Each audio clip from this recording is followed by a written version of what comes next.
Hello, everybody. Welcome to the Dustin James Show. I am your host, Dustin James, and let me tell you, we live in a very, very strange time. Today, actually, it's kind of slow in the news day. Everybody's still talking about the mega kids. It's strange. I don't think we need to talk about that. Although there is an interesting angle if this Nathan Phillips guy says he's going to come back and he's going to meet with the kids. So maybe there will be some sort of peacemaking and we'll come together. It could be a unifying event for the country. I wouldn't call it that just yet because I've yet to see anything like that actually occur. But yeah, I guess the potential exists. Doubtful. I wouldn't count on it. Put it that way.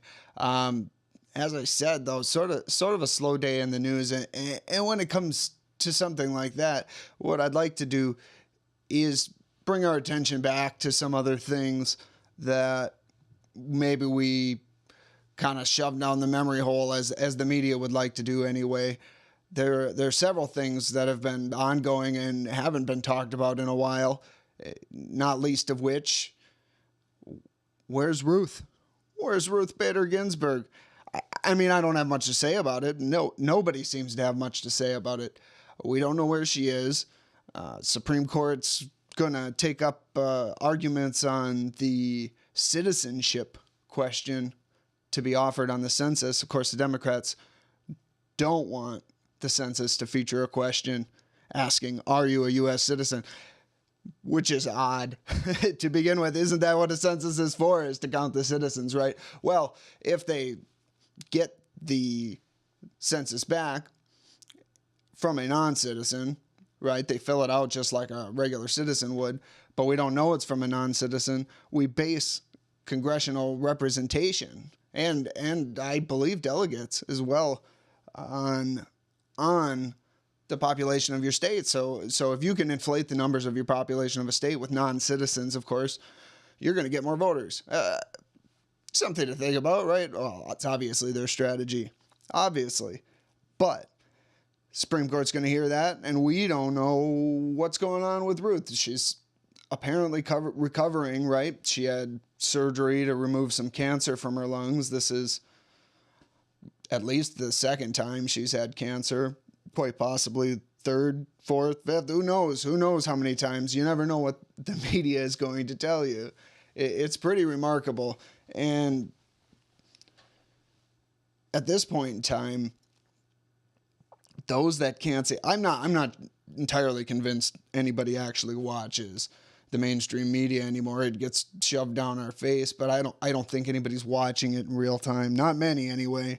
And if they are and they can't see how contrived and fake and phony it is when things like the Nathan Phillips incident get debunked, the BuzzFeed incident gets debunked. We're going to talk about BuzzFeed again in a little bit here. Yeah. If you're out there and you're still watching mainstream media, please drop it in the comment section. I'd love to know how you find them at all credible. Maybe watch for the entertainment value.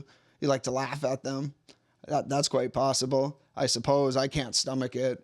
I maybe catch some little clips here on YouTube, but that's about it.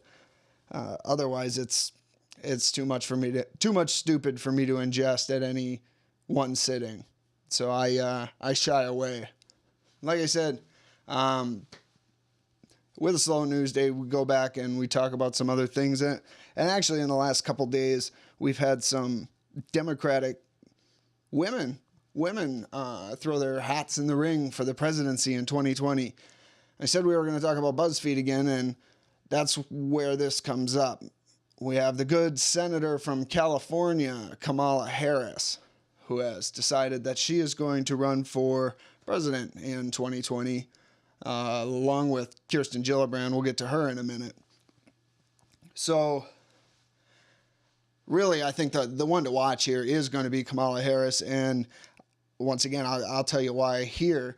She has hired Democrat hitman extraordinaire, if you will, Mark Elias, as her campaign manager. Well, who's Mark Elias?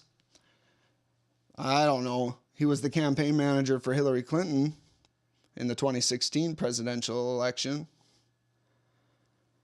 He works at Perkins Coie. I think we've heard of them before.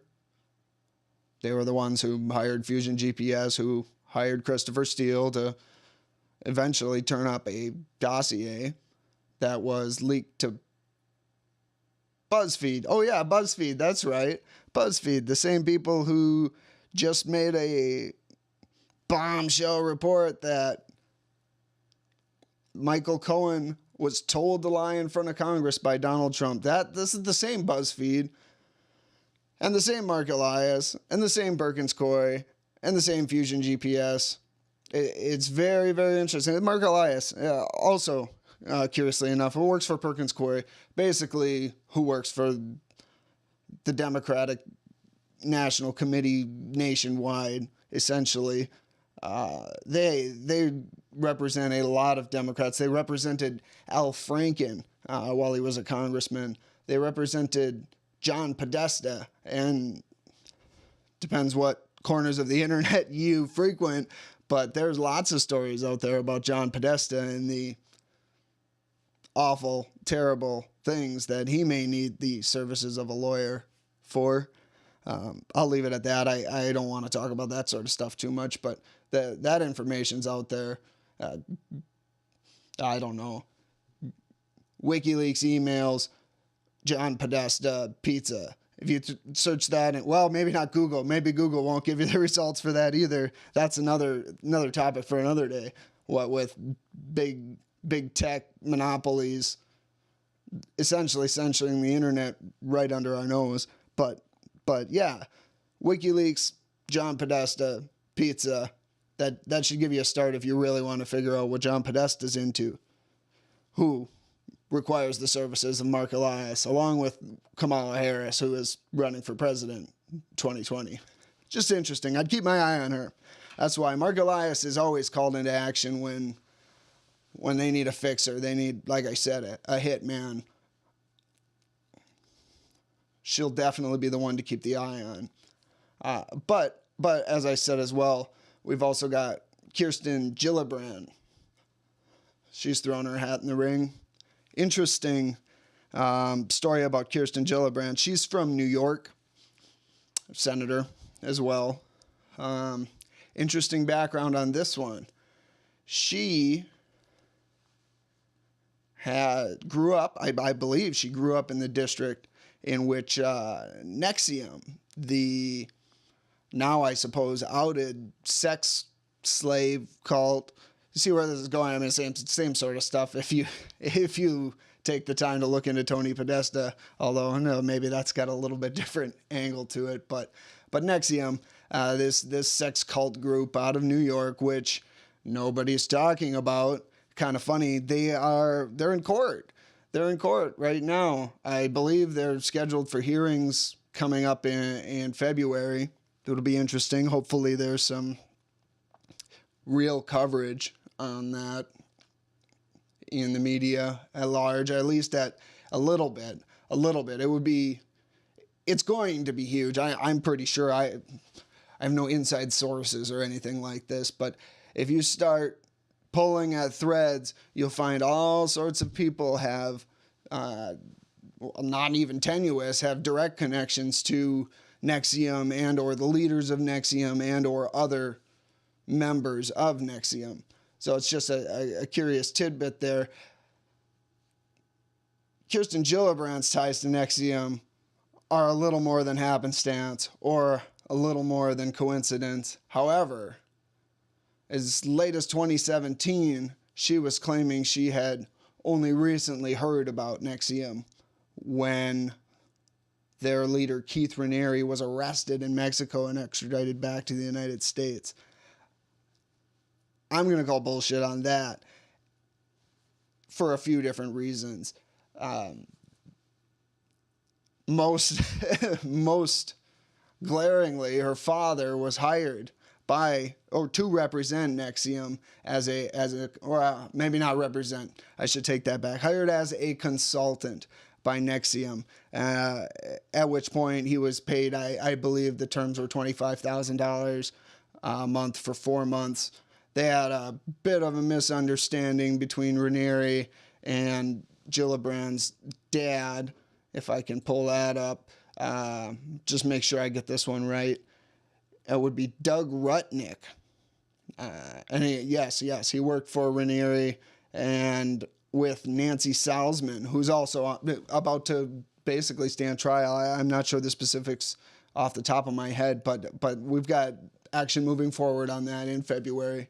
So like I said, I hope that makes the news. But the real interesting story about this is sort of funny. In the time that Kirsten Gillibrand's father was working in Albany for NXIVM, he had introduced his second cousin, and she goes by the name of Gwen Belcourt. She's also an attorney. Doug, be Kirsten's father, introduced his cousin to NXIVM, and she got sucked in.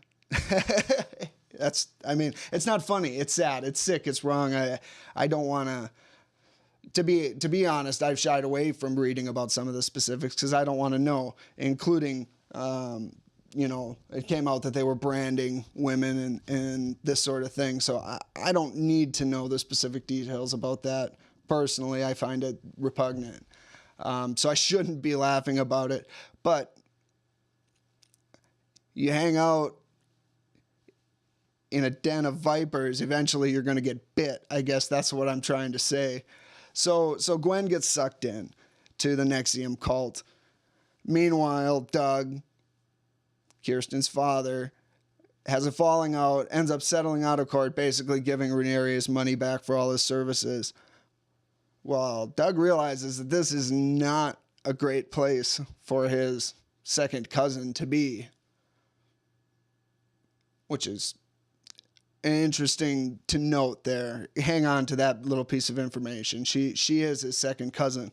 And over a period of time, he's able to free her from the cult.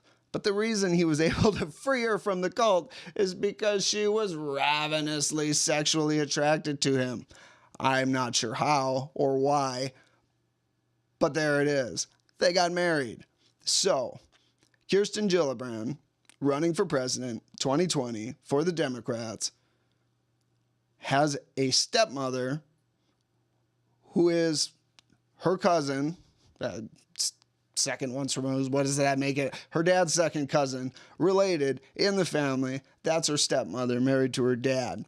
But she doesn't know about NXIVM. She's never heard of NXIVM until shit hit the fan over there in Albany. Quite interesting. I just something to note. I don't know if you guys have ever heard of Q, but Q is said multiple times, those who scream the loudest are the most guilty. And if your cousin's your stepmom because your dad got her hooked into a sex cult that you claim not to know anything about, but it was in the district that you represent and where you grew up in your childhood, not exactly believing that. I think we're going to learn some things about Miss Gillibrand in the future, but that'll play itself out. That'll be fun to watch. I am excited for the 2020 presidential run. That Trump's going to wipe the floor with everybody. It's going to be nonstop winning. He's right. We are going to get sick of winning, and it is interesting. Like I said, with all this stuff up in the air, I'm just waiting for the metaphorical nuclear explosion when we get facts on Spygate. We get another Supreme Court pick. That's coming. He decimates any Democrat who dares to come up and try to campaign against him. Once again, I think it's going to be Kamala Harris in the end. It almost has to be with Mark Elias working for her, that's for certain. What else? Oh, government shutdown. We didn't even talk about that. That's quite interesting. That's got to end eventually. Not sure when, but something really interesting I can tell you about.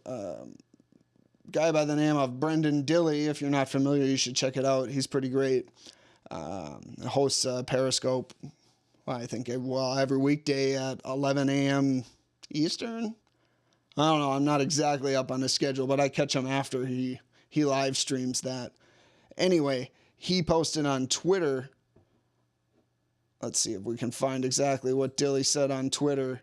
3:41 p.m. today, that'd be January 22nd. So as I'm recording this, maybe about 6 hours ago, Dilley says, rumor mill, high-level TSA employees just notified a couple of hours ago of a union meeting. Speculation is that they're planning a walkout. Dilley's talked about this already, and now he's basically calling it on Twitter. We'll see if it goes the way he thinks it's going to go.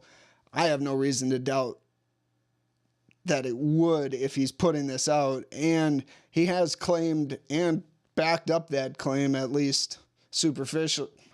I don't want to say superficially carries negative connotation. I enjoy your scope, Dilley. Not picking on you. Please don't block me.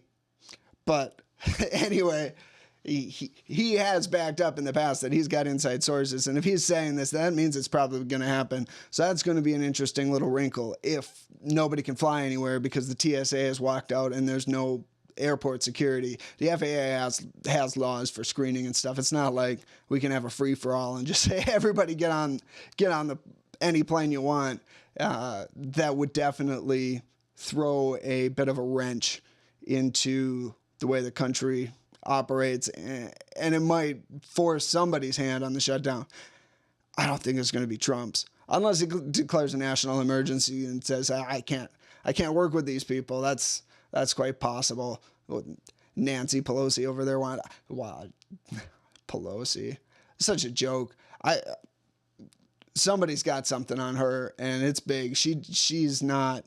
Well, look, I'll rip Dilley off again. He was talking about that earlier today. She is not acting of her own volition. If she is, she's severely mentally incapacitated. That's for certain. So we'll see if this goes down the way he says it is, and TSA walks out, and nobody can get a plane anywhere in the United States, into the United States, out of the United States. That would force somebody's hand. Fireworks would ensue. I'd be quite interested in that. I'll leave you on that. It's been a blast. Keep an eye on Kamala Harris. That's the one to watch as we slow roll into election season for 2020. It'll be a little while yet before things really start kicking off. Anyway, I am Dustin James. You can find me on Twitter at Dustin James Show, or you can email me, dustinjamesshow@gmail.com. If you like what I had to offer, please click like, subscribe, follow me over on Twitter. I'm going to be attempting to do some more tweeting on there, and other than that, we will talk to you soon.